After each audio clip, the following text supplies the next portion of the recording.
La etapa 17 de la Vuelta a España 2025 arrancó en Pontedeume con un ambiente tenso, cargado de incertidumbre por las continuas protestas pro-Palestina que vienen marcando la carrera. El pelotón rodó durante más de 4 kilómetros en una salida neutralizada más larga de lo previsto, con la amenaza constante de que la jornada pudiese verse alterada o incluso neutralizada en su desenlace. Ese aire de inseguridad acompañó a corredores y aficionados desde el primer momento. Una vez que se bajó la bandera, el inicio fue eléctrico. Varios ciclistas quisieron formar la fuga buena del día en un recorrido de 143 kilómetros con un final en alto en el duro Morredero. Los primeros intentos fueron de enorme calidad. Mads Pedersen, siempre protagonista, probó suerte acompañado de Magnus Sheffield, Michał Kwiatkowski, Joel Nicolau, Pierre Thierry, Björn Koerd y Jonas Gregar. Durante unos kilómetros llegaron a ilusionar con una ventaja mínima, pero el grupo principal no les concedió margen y el intento terminó diluyéndose.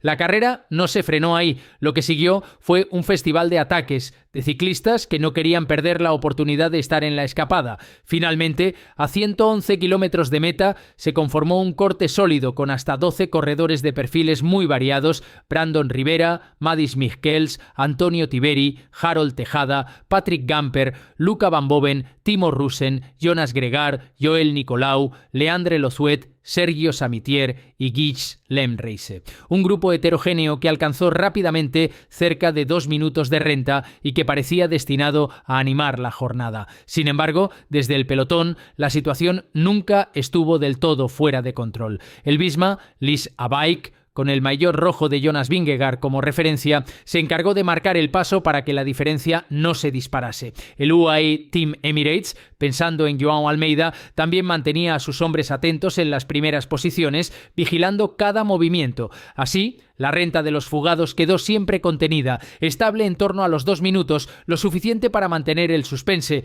pero no como para soñar realmente con el triunfo. El guión de la etapa estaba escrito: la fuga daría color, pero el Morredero dictaría sentencia. Superados los primeros kilómetros de tanteo, la etapa 17 encontró su primer punto clave en el Paso de las Traviesas, un puerto de 7,8 kilómetros al 4,1%, que se situaba en el ecuador de la jornada. La fuga de 12 hombres mantenía un margen cercano al par de minutos, pero el trabajo de Visma, Lies Abaik en el pelotón, era constante y muy calculado. El equipo del maillot rojo no dejó que la diferencia creciera ni un segundo más de lo permitido, una manera clara de mandar el mensaje de que la victoria debía resolverse en el alto del Morredero. Mientras tanto, en la cabeza de carrera se notaban los primeros signos de fatiga. Brandon Rivera tomaba la iniciativa en varios relevos, Antonio Tiberi y Harold Tejada también se mostraban activos, pero la coordinación no era perfecta y eso favorecía al pelotón, que iba recortando poco a poco.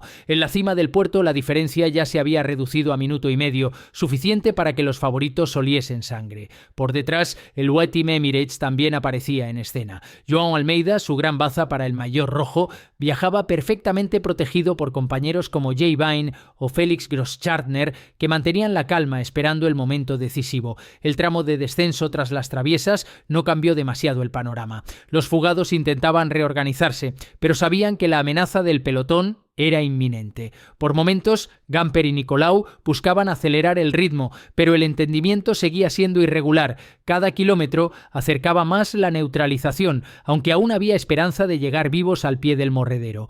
Lo cierto es que la carretera ya no ofrecía tregua. Repechos encadenados, terreno quebrado y un grupo de favoritos que rodaba con enorme determinación. A falta de 53 kilómetros, la diferencia era de apenas 1 hora 46 minutos, lo que en ciclismo equivale a tener la soga al cuello. Todo apuntaba a que los grandes nombres de la general tendrían el protagonismo absoluto en la subida final, mientras la escapada luchaba contra el cronómetro y contra un pelotón que no mostraba piedad. La tensión crecía a medida que la etapa se acercaba a su resolución. Con la meta todavía lejana, pero el terreno cada vez más exigente, la fuga comenzó a descomponerse. Antonio Tiberi fue el primero en intentar un golpe de autoridad. El italiano del Bahrain Victorious probó a desmarcarse con un fuerte acelerón a falta de unos 35 kilómetros, consciente de que el pelotón estaba cada vez más cerca. Harold Tejada reaccionó y consiguió enlazar con él, formando un dúo atacante que por un instante ilusionó con prolongar la aventura. Por detrás, Sergio Samitier se lanzó desde el grupo perseguidor buscando conectar y dar vida a una escapada que ya agonizaba. Sin embargo, todos esos esfuerzos fueron más gestos de orgullo que verdaderas opciones. El terreno, con continuos falsos llanos hacia arriba, favorecía al gran grupo y los favoritos no tenían intención de regalar nada. En ese contexto, la diferencia se redujo drásticamente. Apenas un minuto separaba ya a los fugados del pelotón. La aproximación al alto del Morredero era un embudo inevitable. El grupo principal, tirado primero por Visma y después por los gregarios del UAE, fue limando nombres hasta quedarse reducido a los hombres fuertes. La dureza del terreno antes del puerto acabó por seleccionar a los mejores. Corredores como Jefferson Cepeda, que habían aguantado hasta entonces, se vieron descolgados, al igual que otros outsiders que soñaban con pelear por la etapa. La carrera se comprimía en un grupo de apenas 14 ciclistas al frente, los mismos que se lanzarían a la batalla en las rampas del puerto final. Almeida rodaba con cara de concentración, Vingegaard con la serenidad habitual y Tom Pidcock atento a cualquier movimiento. Jay Hindley también asomaba en posiciones delanteras, mientras Giulio Pellizzari, joven talento del Red Bull, Bora, pedaleaba con soltura como si quisiera anunciar que todavía quedaba espectáculo. Con la escapada neutralizada y los favoritos agrupados, la etapa se reducía a lo esencial, 8,8 kilómetros al 9,5% en el alto del Morredero. Un final brutal donde las piernas y la estrategia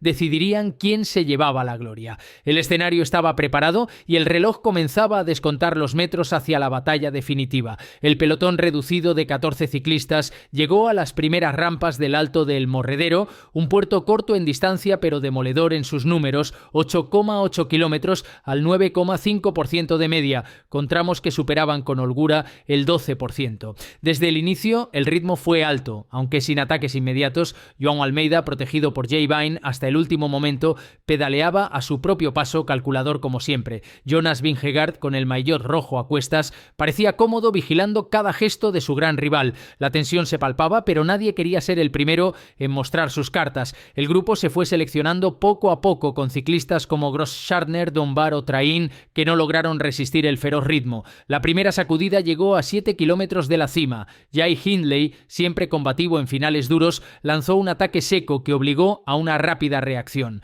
El australiano del Red Bull, Bora, mostró valentía buscando endurecer la carrera y probar las piernas de los favoritos. Ese movimiento hizo una selección clara. En cabeza quedaron únicamente 6 hombres. Vingegaard respondió sin aparente dificultad. Almeida se mantuvo firme. Tom Pidcock logró aguantar a rueda. Matthew Riccitello demostró entereza en un escenario de máxima exigencia. Y el joven Giulio Pellizzari, con apenas 21 años, sorprendía al mantenerse entre los mejores. La etapa, que había transcurrido bajo la sombra de las protestas y la amenaza de neutralización, se reducía ahora a un combate entre 6 corredores de enorme calidad. Por momentos, el ritmo bajaba y todos se miraban, con Almeida y Vingegaard pendientes el uno del otro, ninguno dispuesto a gastar un gramo de energía de más. Hindley, tras su ataque inicial, optó por regular, mientras Pellizzari seguía expectante, como si esperase su instante de gloria. El silencio en el grupo contrastaba con el ruido de los aficionados apostados en las cunetas, que animaban con fuerza cada pedalada. El Morredero, en toda su crudeza, era el escenario perfecto para un desenlace grande. Y aunque los dos grandes favoritos se vigilaban con cautela, el aire estaba cargado de la sensación de que algo podía romperse en cualquier momento. Faltaban apenas 4 kilómetros y el desenlace se acercaba a toda velocidad. Cuando restaban apenas 4 kilómetros para coronar el alto del Morredero, el ambiente de expectación se rompió en 1000 pedazos. Giulio Pellizzari, joven de Red Bull, Bora, Hans Grohe, decidió que era el momento de arriesgar. Con una arrancada explosiva, se levantó de la bici y abrió un pequeño hueco casi sin darse cuenta. El resto, sorprendidos por la valentía del italiano, se miraron unos a otros esperando la reacción de los favoritos. Jonas Vingegaard, más preocupado por controlar a Joan Almeida que por lanzarse en persecución, optó por seguir marcando su ritmo, mientras el portugués tampoco quiso asumir el desgaste. Esa pasividad se convirtió en el gran aliado de Pellizzari. Metro a metro, el joven ampliaba la diferencia. El público consciente de estar ante una posible gesta, rugía en cada curva del morredero. Pidcock intentó un tímido salto para acercarse, pero no tuvo fuerzas para sostenerlo. Hindley y Riccitello se limitaron a aguantar con los dos capos incapaces de responder. En pocos minutos el hueco se convirtió en definitivo. Pellizzari pedaleaba con una mezcla de potencia y frescura impropia de su edad. Nadie podía dar caza al italiano, que con 21 años estaba a punto de firmar su primera victoria como profesional y en uno de los escenarios más exigentes de la Vuelta a España. El tramo final fue un calvario para los perseguidores, atrapados en un pulso de orgullo pero sin capacidad de respuesta. Almeida intentó una aceleración tardía a menos de 1 kilómetro, pero ya era demasiado tarde. Vingegaard, calculador, se mantuvo a su rueda sin despeinarse, sabiendo que la general no se vería alterada. Pellizzari cruzó la meta en solitario, brazos al cielo, incrédulo por lo que acababa de conseguir. Su gesto reflejaba la mezcla de sorpresa y felicidad. Un triunfo que quedará grabado en su memoria y en la historia de la Vuelta. Para Almeida y Vingegaard, la batalla por el maillot rojo quedó congelada, sin cambios significativos antes de la decisiva crono de Valladolid. Para el joven italiano, en cambio, fue la jornada que lo catapultó al escaparate internacional. Un día marcado por protestas y tensión externa, pero que acabó recordado por el nacimiento de un nuevo nombre propio en el ciclismo, Giulio Pellizzari.